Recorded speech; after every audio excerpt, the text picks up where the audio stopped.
Hi and welcome to the Cloaked Hedgehog's YouTube channel.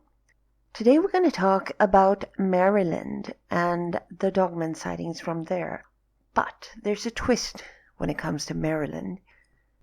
Maryland has its own name for the Dogman. It's called the Dwayyo. I haven't been able to find any explanation as to where exactly this name comes from. Only that it comes from a sighting in 1944 from an area in Carroll County, but still no explanation to the name. This Dwayyo goes way back. There are even reports from the 1890s from a local farmer who reported seeing a dog-like creature which was 9 feet tall at Camp Greentop near Sabellisville, Maryland. And then there is this 1944 sighting from Carroll County. That was the first to mention the name Dwayyo. The only thing mentioned about this sighting is that the creature made frightful screams, which we know they do, and that there were footprints left to attest to the claims of the sighting. Lon Strickler over at Phantoms and Monsters has written this interesting piece of history on the Dwayyo. In the late 18th century, the Pennsylvania Dutch started to settle on the other side of the Mason-Dixon line in Carroll, Frederick, and Washington counties. Not long after setting down their new roots, tales of the Hexen Wolf started to circulate. The description of this beast was similar to the Dwayyo, a mammalian biped with features similar to a wolf, but the stance and stature of a human. But it wasn't until 1965-66 that the creature started making headlines. By that time, it was frequently sighted across the area.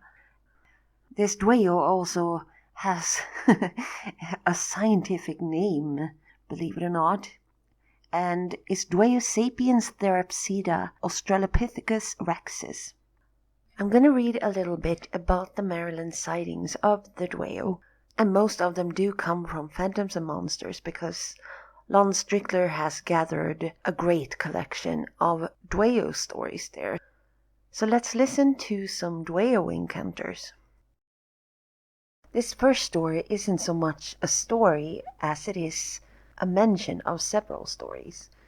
A little bit about the history of the Dwayyo reports that ended up in newspapers.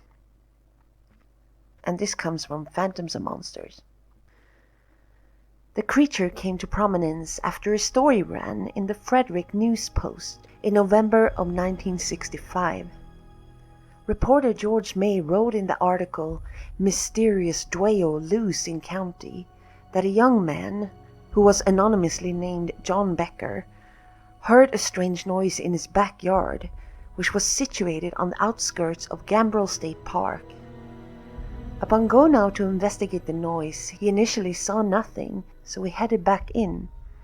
It was then that he caught sight of the creature. Something was moving toward him in the dark.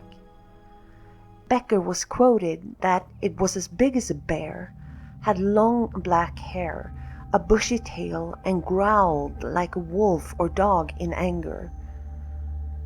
The thing quickly moved toward him on its hind legs and began to attack him. He fought off the creature and drove it back into the woods, later calling police to report the incident. The Frederick newspapers also reported other sightings. Several hunters saw a strange black beast roaming the woods. An Ellerton woman reported that residents of the area had heard something cry like a baby and scream like a woman for several months. A Jefferson woman said she saw a strange dog-shaped animal about the size of a calf chasing some cows on a farm near her home. A woman from Adamstown called the paper and insisted that this trash about the Dwayyo be stopped. She said her daughter was being treated for a nervous condition because of all this talk about the Dwayyo. In the summer of 1966, the creature was again sighted on the outskirts of Gambrel State Park. A man only referred to as Jim A. encountered a Dwayyo as he was heading toward a campsite. It was described as a shaggy two-legged creature the size of a deer that had a triangle-shaped head with pointed ears and chin. It was dark brown in color, and when approached it made a horrid scream and backed away from the man. Jim described it as having an odd walk as it retreated. Its legs stuck out from the side of the trunk of the body, making its movements appear almost spider-like as it backed away. Ew. In the fall of 1976, another sighting of the Dwayyo took place in Frederick County near Thurmont, between Cunningham Falls State Park and Catoctin Mountain National Park. Two men drove off Route 77 and onto a private road so they could spot deer by their headlights in order to see how thick the native population had become before deer season.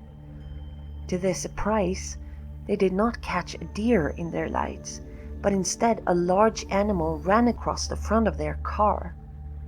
They described the creature as at least 6 foot tall, but inclined forward since it was moving quickly. Its head was fairly large and similar to the profile of a wolf. The body was covered in brown or brindle color fur, but the lower half had a striped pattern of noticeably darker and lighter banding. The forelegs or arms were slimmer and held out in front as it moved. The back legs were very muscled and thick, similar to perhaps a kangaroo. This was not a hominid-type creature. It did not have the characteristics of an ape. It was much more similar to a wolf or a ferocious dog. However, it was definitely moving upright and appeared to be adapted for that type of mobility. I was particularly impressed by the size and strength of the back legs, the stripes on the lower half of the body, and the canine wolf-like head. Later in 1978, two park rangers were near the Cunningham Falls area when they encountered a large, hairy creature running on two legs.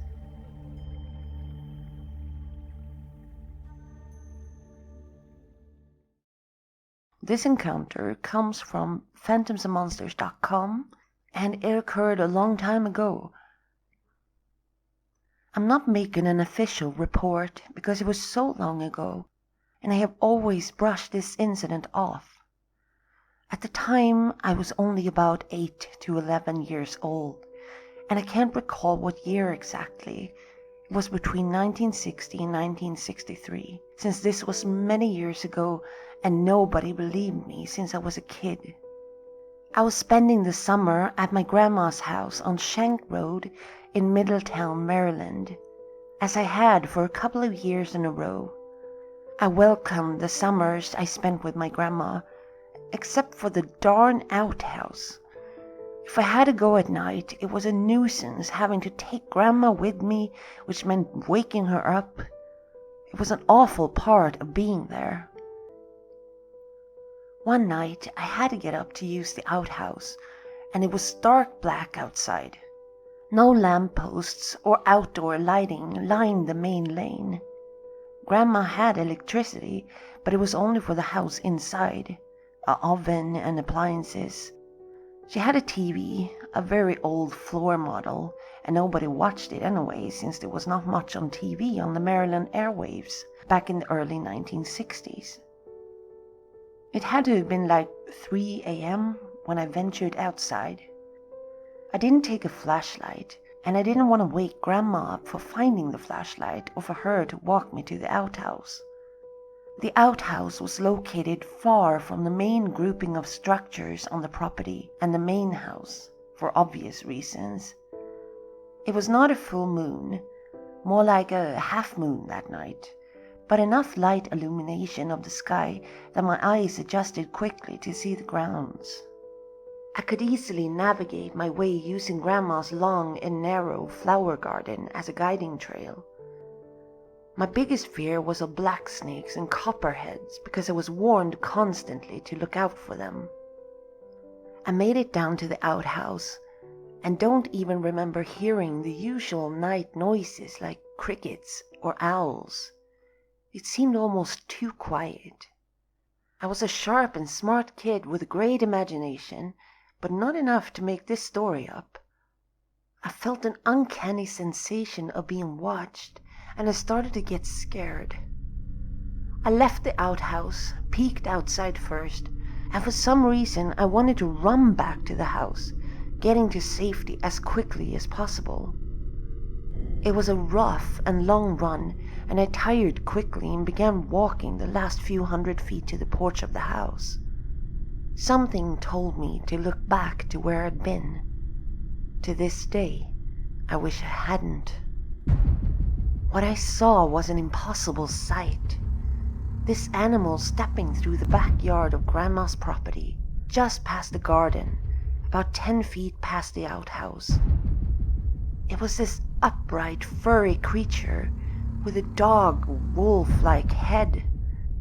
I have owned German Shepherds from the age of 7, so the head was almost similar to the ears and snout of a German Shepherd dog. I stopped dead in my tracks, not believing my eyes because it was impossible. It had arms that had claw-like hands that hung out in front of it. As it turned its head and looked right at me, the eyes looked yellow and super reflective. Chills shot up my spine as it quickly walked on 2 legs that looked like real dog legs bending backwards, traveling from left to right, past the garden, into the old gravel lane, then across into the thicket of the woods where it disappeared. I heard the rustling through the weeds. It may have initially traveled from the usually full cow pasture that was up an incline, past the spring and up to the cow pasture that was behind Grandma's house. I shudder to think that it was hiding behind the outhouse I was in, but that is a distinct possibility as well. Ever since that night, after being teased of the cliché of seeing the big bad wolf at Grandma's house, nobody believed me and thought I made up the story for attention, like the imaginary friend syndrome of kids. From those teasing me, I just put it all behind me and buried the story forever, and never told another human being this tale until now.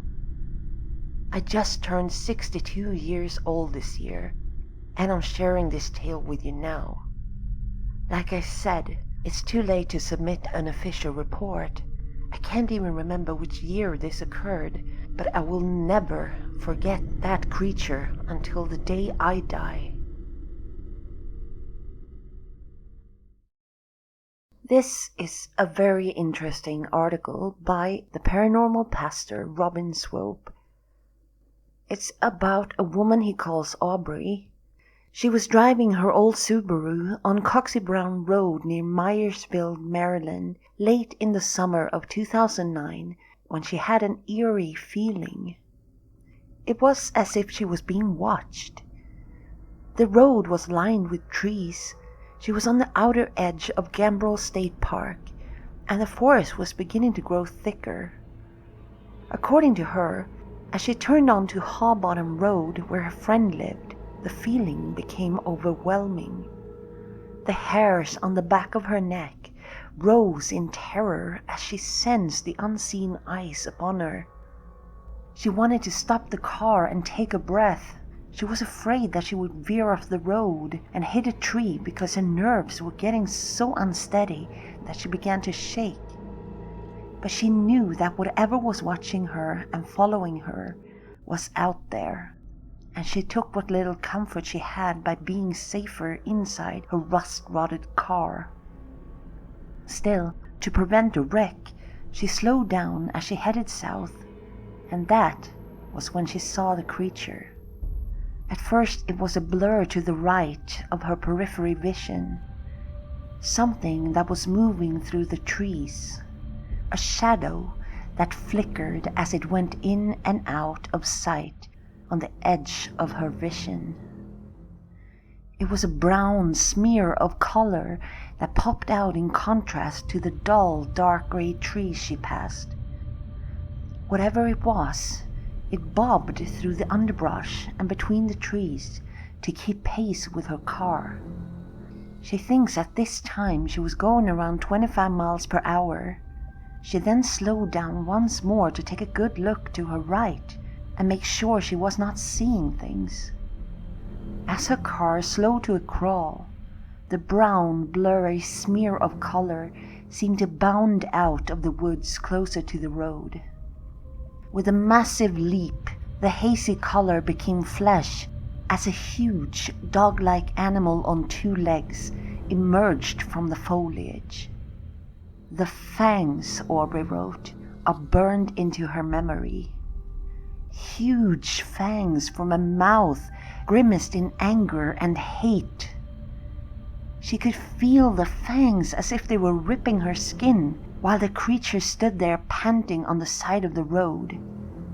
Drool dripped from its huge mouth, and she heard a loud growl as she looked into the dark eyes.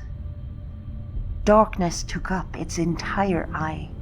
There was no white at all. It was as if she was staring death and hell head on in dizzying madness. Then it leaped, arms outstretched with claws grasping the wind. Instinctively, Aubrey stepped on her gas pedal with all her might. The squeal of her tires seemed as if her car too was screaming in horror at the thing that emerged from the dark looming forest. She did not look back. She didn't want to know if the thing was following her. She didn't feel the eyes upon her anymore. She was too shaken to feel anything at all. When she made it to her friend's house, she sat in the driveway, shaking as she looked around to make sure the creature had not followed her there. The house was also in the woods, at the opposite side of the state park. When she felt safe, she made a mad dash for her friend's door and banged on it frantically. He did not know what to make of her story. Aubrey knew he did not believe her. He had lived in the woods all his life and had never encountered what she had seen. He assured her that it must have been a dog, perhaps a rabid one at that. Her mind was playing tricks on her. But the young woman knew what she had seen that late summer day. It was no dog. It was something out of a horror movie come to life before her eyes. Though she told nobody what she felt it really was, she called it a werewolf. That is, until she did some research in the local college library and came up with a name that others had called it when they too saw the forest come alive. She had encountered the Dwayyo.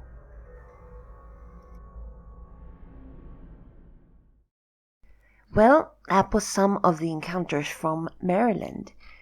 There's also one I have to recommend from Dogman Encounters Radio, where 3 men had a very, very creepy experience around the Little Patuxent River. Well, actually, in the Little Patuxent River.